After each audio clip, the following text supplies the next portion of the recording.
Hello friends, welcome to Abhi Classes YouTube channel. So in the video we CA Foundation paper 2 law chapter 1, that is Indian Contract Act 1872 la unit 1 start பண்ண போறோம், that is nature of contract chapter.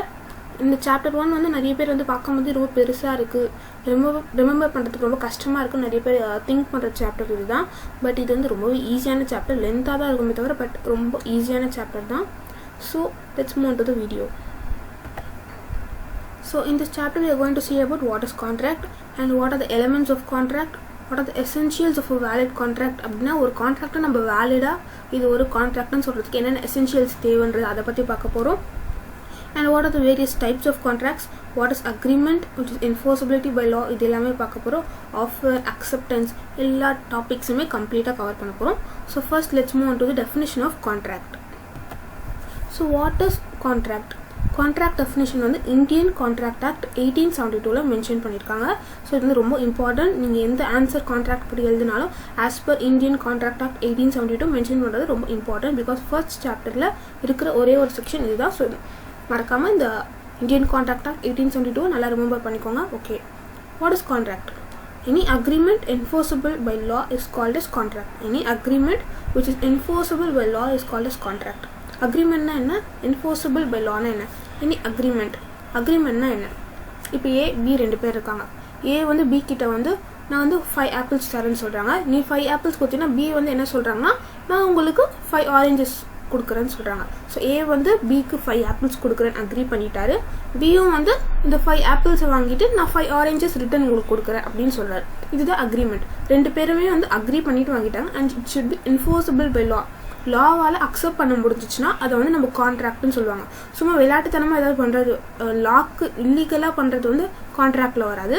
But enforceable by law, law கண்ட்ரோலில் நடக்கிற எல்லா அக்ரிமெண்ட்ஸும் வந்து என்ன வரும், கான்ட்ராக்ட்னு சொல்கிறாங்க. So what is contract? Any agreement which is enforceable by law. Contract definition simple, any agreement enforceable by law. நான் இங்கே ஹைலைட் பண்ணியிருக்கிறது எல்லாமே டெஃபினிஷன்ஸ், அது எல்லாமே நீங்கள் தரோவாக மெமரைஸ் பண்ணணும். பிகாஸ் எந்த ஒரு கொஸ்டின் கேட்டாலுமே நீங்கள் ஃபர்ஸ்ட் பாயிண்ட் வந்து ஆஸ் பர் இந்தியன் கான்ட்ராக்ட் ஆக்ட்னு போட்டுட்டு கான்ட்ராக்ட் ரிலேட்டடாக எதாவது கேட்டாங்கன்னா கான்ட்ராக்ட் டெஃபினிஷன் போட்டுட்டு நீங்கள் ஆன்சர் ஸ்டார்ட் பண்ணிங்கன்னா உங்களுக்கு இந்த டெஃபினிஷனுக்கே உங்களுக்கு 1 மார்க் கிடைக்க நிறைய சான்சஸ் இருக்குது. ஸோ அக்ரிமெண்ட் ரிலேட்டடாக கேட்டாங்கன்னா அக்ரிமெண்ட் டெஃபினிஷன் எழுதணும். ஸோ இந்த ஃபர்ஸ்ட் பேஜில் என்னென்னலாம் ஹைலைட் பண்ணியிருக்கணும் அது எல்லாமே மெமரைஸ் பண்ணிக்கோங்க. டன். இப்போ கான்ட்ராக்ட்னா agreement which is enforceable by law தான் கான்ட்ராக்ட். இப்போ அக்ரிமெண்ட்னா என்ன? every promise and set of promise forming the consideration for each other. So every promise and every set of promises forming the consideration for each other. So A promised to give B 5 apples, B promised to give A 5 oranges. So ரெண்டு பேருமே promise பண்ணது forming consideration for each other. ஏக்கு ஒரு consideration இருக்கு, that is orange இருக்கு. பிக்கு வந்து ஒரு கன்சிடரேஷன் வரும், தட் இஸ் ஆப்பிள். ஸோ ரெண்டு பேருமே பெனிஃபிட்டடா இருக்காங்களே.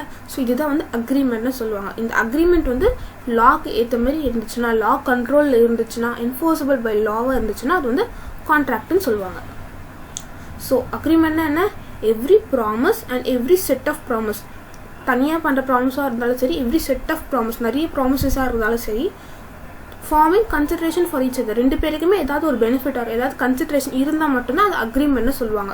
Promise, consideration for each other, இந்த ரெண்டு வேர்ட் ரொம்ப இம்பார்ட்டன்ட் அக்ரிமெண்டோட டெஃபினிஷனில். ஓகே, இப்போ ப்ராமிஸ்ன்னு சொல்கிறேன்னே மதர் ப்ராமிஸா காட் ப்ராமிஸா அது இல்லை.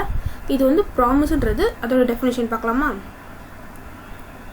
when the person to whom the proposal is made signifies assent to thereto, the proposal is said to be accepted. When the proposal is accepted, it becomes a promise. அப்படின்னு என்னன்னா, ஒரு person வந்து இன்னொரு person கிட்ட நான் இது பண்ணுறேன் அப்படின்னு ஒரு ப்ரொப்போசல் வைக்கிறாரு, நான் உங்களுக்கு 5 ஆப்பிள்ஸ் தரேன்னு ஒரு ப்ரொப்போசல் வைக்கிறாரு. அண்ட் பி அதை அக்செப்ட் பண்ணாதான் அது வந்து ப்ராமிஸ் ஆகும். நான் வெறும் தரேன்னு சொல்லிட்டு பி வந்து அப்படியே போயிட்டாரு, எதுவுமே ரிப்ளை பண்ணாமல் போயிட்டாருன்னா அது வந்து ப்ராமிஸ் ஆகாது. ஸோ ஏ வந்து பிக்கு வந்து 5 ஆப்பிள்ஸ் தரேன்னு ப்ரொப்போசல் பண்ணியிருக்காரு. பி வந்து அதை அக்செப்ட் பண்ணிக்கிட்டாதான், சரி நான் இதை வாங்கிக்கிறேன்னு அக்செப்ட் பண்ணாதான் இட் வில் பிகம் அ ப்ராமிஸ்ன்னு சொல்கிறாங்க. It should B accepted and when the proposal is accepted then it becomes a promise. ஓகேவா? when the person to whom the proposal is made, ஏ வந்து B கிட்ட proposal வைக்கிறாரு, when the proposal is accepted it becomes a promiseன்னு சொல்கிறாங்க. இந்த definition தான் 4 lines split பண்ணி கொடுத்துருக்காங்க. So அக்ரிமெண்ட்னா என்ன? when the offer is accepted, that is a proposal is accepted, it becomes a promise, that is an agreement னு சொல்கிறாங்க. So offer plus acceptance is equal to agreement. Enforceable by law na contract na any agreement which is enforceable by law. So if any agreement becomes a contract must give rise to a legal obligation which means that duly enforceable by law. அப்படினா என்னன்னா இப்போ ஒரு agreement அது வந்து லாவோட control or enforceable by law இருந்தால் மட்டும்தான் அது வந்து கான்ட்ராக்டாக மாறுன்றதை சொல்லியிருக்காங்க. ஸோ என்ஃபோர்ஸபிள் பை லா இருந்தால் மட்டும்தான் இட் வில் பிகம் அக்ரிமெண்ட். அப்படி இல்லைன்னா என்ஃபோர்ஸபிள் பை லா இருந்தால் மட்டும்தான் it will become a contract. அப்படி இல்லைன்னா இது வந்து அக்ரிமெண்ட்டாக மட்டுமே தான் இருக்கும், கான்ட்ராக்டாக மாற முடியாது. So every contract is an agreement but every agreement is not an contract. இதை இம்பார்ட்டண்ட்டாக நோட் பண்ணிக்கோங்க. Every contract is an agreement but every agreement is not a contract. ஏன் question mark. So every contract is an agreement. So எல்லா கான்ட்ராக்டுக்குள்ளேயுமே agreement இருக்குது. அந்த agreement வந்து லாவால் enforce ஆச்சுன்னா அதுதான் நம்ம கான்ட்ராக்ட்னு சொல்கிறோம். But every agreement is not a contract. ஏன்னா agreement which is enforceable by லாவாக இருந்தால் மட்டும்தான் அது நம்ம கான்ட்ராக்ட்னு சொல்ல முடியும். வெறும் அக்ரிமெண்ட்டு நம்மளால் கான்ட்ராக்ட்னு சொல்ல முடியாது. அதனால தான் every contract is an agreement but every agreement is not an கான்ட்ராக்ட்னு சொல்கிறாங்க. So contract is equal to accepted proposal plus இந்த ப்ரொபோசலை தான் அக்ரிமெண்ட்டை சொல்கிறாங்க. So accepted agreement plus enforceable by law. So any agreement which is enforceable by law is called as contract. Example 1. A agrees with B to sell a car for 2 lakhs to B. A வந்து ஒரு காரை வந்து Bக்கு கொடுக்குறாரு for 2 lakhs. B வந்து 2 lakhs pay பண்ணால் A is giving a car to B. Here A is under obligation to give the car. A வந்து Bக்கு கார் கொடுக்குறேன்னு ப்ராமிஸ் பண்ணிட்டாரு. At the same time B வந்து 2 lakhs ஏக்கு பே பண்ணுறது ஒரு ப்ராமிஸ். ஸோ வந்து இது வந்து அக்ரிமெண்ட்னு சொல்லாமா. ஏ வந்து ஒரு ப்ரொபோசல் B கிட்ட இருக்கிறாரு. அப்போ B வந்து அக்செப்ட் பண்ணிக்கிறாரு. நான் இதை 2 lakhs கொடுத்து வாங்கிக்கிறேன். ஸோ இட் இஸ் அக்ரிமெண்ட்டா. ஸோ இந்த அக்ரிமெண்ட் வந்து அண்டர் த லா என்ன இல்லீகல் இது எதுவுமே இல்லை. ஸோ வந்து நார்மலாக லா கண்ட்ரோலில் நடக்கிற ஒரு அக்ரிமெண்ட். ஸோ இதுதான் வந்து நம்ம கான்ட்ராக்ட்னு சொல்கிறோம். So B has the right to receive the car after making the payment of 2 lakhs. And A வந்து has the right to receive the 2 lakhs. ஏன்னா காரை கொடுத்துட்டு 2 lakhs வாங்குற ரைட் ஏக்கு இருக்கு. எந்த ஒரு இல்லீகல் ஆக்டிவிட்டிஸும் இங்கே நடக்காததுனால இது வந்து கான்ட்ராக்ட்டும் சொல்கிறாங்க. Example 2 is not an agreement. Example 2 வந்து இட் இஸ் அ டொமஸ்டிக் அக்ரிமெண்ட்னு சொல்லுவாங்க. ஸோ எக்ஸாம்பிள் 2 வந்து கான்ட்ராக்டில் வராது. So father promises his son to pay him pocket money of ₹500 every month. Monthly நான் உனக்கு ₹500 தரேன் ப்ராமிஸ் பண்ணியிருக்காரு. தட் இஸ் ப்ராமிஸ் பண்ணியிருக்காரு ஒரு father. But he refuses to pay later. But ஆனால் ஒரு மந்த் வரும்போது ஃபாதர் வந்து கொடுக்காம அவர் பாட்டு போயிட்டார். சன் வந்து பாக்கெட் மணி கேட்குறப்போ ஃபாதர் கொடுக்காம போயிட்டார். பட் இந்த கேஸில் சன்னு போய் போலீஸ் ஸ்டேஷன் கிட்ட கம்ப்ளைண்ட் பண்ண முடியுமா? என்னோட அப்பா வந்து 500 தரேன்னு சொன்னார், பட் என்னை ஏமாற்றிட்டாரு, சீட் பண்ணிட்டாரு, ஸோ கான்ட்ராக்ட் வந்து பிரேக் பண்ணிட்டாருன்னு சொல்ல முடியுமா? முடியாது. பிகாஸ் இது வந்து வீட்டுக்குள்ளே இருக்க ஒரு டொமஸ்டிக் கான்ட்ராக்ட். ஸோ ஃபேமிலி மெம்பர்ஸ்குள்ளவே சும்மா பேசுகிற ஒரு டொமஸ்டிக் அக்ரிமெண்ட்னால இது வந்து ஒரு கான்ட்ராக்டாக வராது. இது வந்து just a domestic agreement. Domestic agreement or social agreement சொல்லலாம். Son cannot recover the same in the court of law because it is a social agreement. This is not created with an intention to create legal relationship and hence it is not a contract. இது வந்து ஒரு legal relationship create பண்ணி உருவாக்கப்பட்ட agreement கிடையாது. Just father வந்து நான் உனக்கு monthly தரேன்னு சொன்னார், பட் தராமல் போயிட்டாரு. ஸோ இட் இஸ் ஒரு சோஷியல் அக்ரிமெண்ட். அதனால it is not a contract. So agreement and contract differentiation ரொம்ப இம்பார்ட்டன்ட். எக்ஸாமில் 3 marks கம்பல்சரியாக கேட்க நிறைய சான்சஸ் இருக்குது. இந்த சாப்டர் 1லேருந்து எல்லா டிஸ்டிங்விஷும் படிச்சிங்கன்னா கம்பல்சரியாக உங்களுக்கு 5 to 6 marks உங்கள் பாக்கெட்டில் இருக்கும். ஸோ இந்த சாப்டரில் இருக்கிற இந்த புக்கில் இருக்கிற எல்லா டெஃபினிஷன்ஸும் படிச்சுக்கலாம். கண்டிப்பாக ஒரு டிஸ்டிங்விஷ் ஃபார் 6 marks கண்டிப்பாக உங்கள் கொஸ்டின் பேப்பரில் இருக்கும். பிகாஸ் இந்த டிஸ்டிங்விஷஸில் மார்க் கம்மி பண்ண சான்சஸ் கம்மி. பிகாஸ் இது நீங்கள் தரவாக படிச்சிட்டிங்கன்னா இதில் மற்ற கொஸ்டின்ஸில் வேணால் அவங்க இஷ்டத்துக்கு குறைக்க முடியும், பட் டிஸ்டிங்விஷில் அவங்களால அவ்வளோ குறைக்க முடியாது. ஸோ இதில் கான்சென்ட்ரேட் பண்ணுங்க.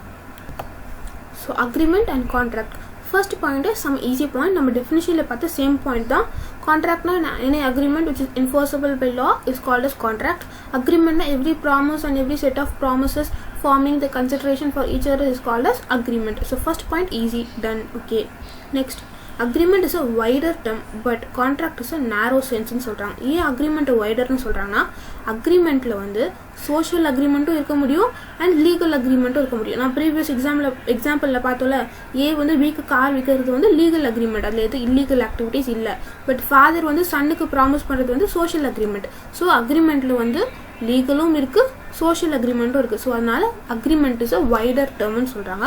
பட் கான்ட்ராக்ட் இஸ் அ நேரோ சென்ஸ் பிகாஸ் கான்ட்ராக்டில் வெறும் லீகல் ஆப்ளிகேஷன் மட்டும்தான் இருக்குது, லீகல் மட்டும்தான் இருக்குது. ஏன்னா சோஷியல் அக்ரிமெண்ட் கான்ட்ராக்டில் வராது, வெறும் லீகல் மட்டும்தான் இருக்கிறதுனால இது வந்து ஒரு நேரோ சென்ஸ்னு சொல்கிறாங்க. Agreement is wider, contract is narrow. ஓகேவா?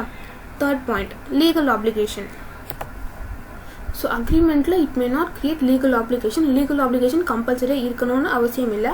பட் இன் கான்ட்ராக்டில் it is necessary that there should be a legal obligation. It should be enforceable by law இருந்தால் மட்டும்தான் அது வந்து கான்ட்ராக்ட்னு சொல்ல முடியல. So legal obligation is necessary in contract. And அக்ரிமெண்ட்டில் it does not grant any rights because social அக்ரிமெண்ட்ஸ்க்குலாம் நம்ம ரைட்ஸ்லாம் கொடுத்தா அது வந்து இல்லீகல், ஐ மீன் ரொம்ப நாலேஜபிளாக இருக்காது. ஸோ அதனால் அக்ரிமெண்ட்ஸில் does not grant any rights.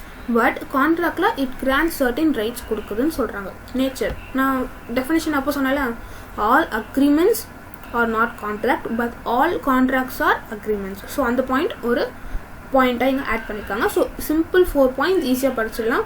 So next concept, essentials of a valid contract. ஒரு கான்ட்ராக்டை வேலிட்னு சொல்கிறதுக்கு என்னென்ன எசென்ஷியல்ஸ் தான் தேவைன்னு பார்க்க போகிறோம். ஸோ எசென்ஷியல்ஸ் ஆஃப் வேலிட் கான்ட்ராக்டை 2ஆக பிரிச்சிருக்காங்க. It is mentioned in section 10 of Indian Contract Act and ஜென்ரலாக இருக்கிற certain essentialsன்னு சொல்லியிருக்காங்க. ஸோ இது எல்லாமே வந்து ஜென்ரலாக பேசிக்காக இருக்க வேண்டிய essentials அண்ட் செக்ஷன் 10ல் certain ஸ்பெசிஃபிக்காக மென்ஷன் பண்ணியிருக்காங்க. ஸோ இது எல்லாமே இருந்தால் தான் contract is said to be a valid கான்ட்ராக்ட்னு சொல்லியிருக்காங்க. ஸோ ஃபஸ்ட்டு பேசிக்காக என்னென்ன இருக்கணும்னு பார்க்கலாமா? ஸோ ஃபஸ்ட் பேசிக்காக என்னென்ன இருக்கணும்னா 2 parties இருக்கணும். கான்ட்ராக்ட்னா 2 பார்ட்டி இருக்கணும். சிங்கிள் பர்சனே வந்து அவருக்கே அவர் கான்ட்ராக்ட் பண்ணிக்க முடியாது. ஸோ 2 persons இருக்கணும். அதுதான் வந்து 2 parties. And intention to create legal relationship. So legal relationship இருக்கணும் அண்ட் அதை ஃபுல்ஃபில் பண்ணுற ஃபார்மாலிட்டிஸும் பண்ணணும். And certainty of meaning, possibility of performance, இதெல்லாம் வந்து நான் ஃபர்தராக டீட்டெயிலாக எக்ஸ்பிளைன் பண்ண போகிறேன். அண்ட் செக்ஷன் 10ல் என்னென்னலாம் கம்பல்சரியாக இருக்கணும்னு மென்ஷன் பண்ணியிருக்காங்கன்னா there should be agreement between 2 persons, free consent இருக்கணும், competency to the parties, lawful consideration, legal object, not expressly declared to be void. So இது எல்லாமே நம்ம செப்பரேட்டாக பார்க்க போகிறோம். ஸோ ஃபர்ஸ்ட் வந்து நார்மலாக செக்ஷன் 10ல் மென்ஷன் பண்ணாமல் பேசிக்காக என்னென்னலாம் இருக்கணும்னு சொல்லியிருக்காங்க அதை பற்றி பார்க்கலாம். First essential is 2 parties. So single party contract பண்ண முடியாது, 2 பேர் இருந்தால் தான் கான்ட்ராக்ட் பண்ண முடியும். So one cannot contract with himself. நான் எனக்கே வந்து தரேன்னு சொல்லி கான்ட்ராக்ட் எழுதிக்க முடியாது. Contract involves at least 2 parties. 2 பேராக இருக்கணும். ஏபின்ற 2 பேர் இருந்தால் தான் கான்ட்ராக்ட் பண்ண முடியும். One party is making the contract are making the offer, another party வந்து அதை அக்செப்ட் பண்ணிக்கிற ஒரு பர்சனாக இருக்கணும். ஸோ 2 parties தேவை. A contract may be made by natural persons. So natural person தான் ஹியூமன்ஸ் அதெல்லாம் இருக்கும்ல. ஸோ நேச்சுரல் பர்சன்ஸ் வந்து டைரெக்டாக கான்ட்ராக்ட் மேட் பண்ணலாம். And also by persons having legal existence. legal existence என்ன companies is artificial person having the legal existence ன்னு பார்க்கல. So அதனால கம்பெனிஸ், யூனிவர்சிட்டிஸ் அதுவும் வந்து கான்ட்ராக்டில் என்டர் பண்ண முடியும். ஸோ இப்போ வந்து கான்ட்ராக்ட் ஆஃப் சேல் பார்த்தீங்கன்னா அங்கே 2 parties யார், பையர் அண்ட் செல்லர். இவங்க 2 பேருக்கும் வந்து செல்லர் வந்து he will sell the goods, buyer வந்து he will make the payment. So இதுதான் வந்து contract between 2 parties. First essential is there should be 2 parties. Second essential is parties should create a legal obligation. அதில் வந்து social or domestic agreement இருக்கக்கூடாது, legal application இருக்கணும், enforceable by லா வந்து இருக்கணும்னு சொல்கிறாங்க. there must be an intention on the part of the parties to create a legal relationship between them. social or domestic agreement வந்து it cannot be enforceable by law ன்னு சொல்லிட்டாங்க. அது வந்து கான்ட்ராக்டாக இருக்க முடியாது. ஃபார் எக்ஸாம்பிள் இப்போ வந்து contract between father and son, mother and daughter or husband and wife, இது எல்லாமே வந்து சோஷியல் ஆர் டொமஸ்டிக் கான்ட்ராக்ட் வரும், டொமஸ்டிக் அக்ரிமெண்ட்டில் வந்துடும். So it is not a contract. ஓகேவா? ஸோ ஹஸ்பண்ட் வந்து agree to pay his wife certain amount, every month நான் certain amount pay பண்ணுறேன்னு ஹஸ்பண்ட் வந்து ஒய்ஃபுக்கு ப்ராமிஸ் பண்ணியிருக்காரு. But husband fail to do so. So அதனால் ஒய்ஃப் கேன் சூ ஹிமா முடியாது. ஒய்ஃப் வந்து அவருக்கு மேலே வந்து கேஸ் போட முடியாது. ஸோ ஒய்ஃப் கேனாட் சூ is husband because it is a social agreement. So அதனால் வந்து ஒய்ஃப் வந்து ஹஸ்பண்ட் மேலே கேஸ் கொடுக்க முடியாது. அதனால் ஏன்னா இது வந்து ஒரு சோஷியல் அக்ரிமெண்ட், ஃபேமிலி மெம்பர்ஸ்குள்ளேயே இருக்குது. சும்மா ஜஸ்ட் வேர்ட்ஸ் மூலிமா இவங்க வந்து ஃபேமிலி மெம்பர்ஸ்குள்ளேயே ஒரு சோஷியல் அக்ரிமெண்ட்டாக தானே பேசிக்கிட்டாங்க. ஸோ அதனால் வந்து it cannot be enforceable by law. இப்போ செகண்ட் எக்ஸாம்பிள் பாருங்கள்.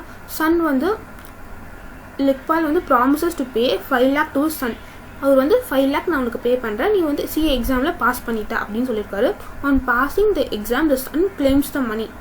Here the son could not recover as it was a social contract, social agreement.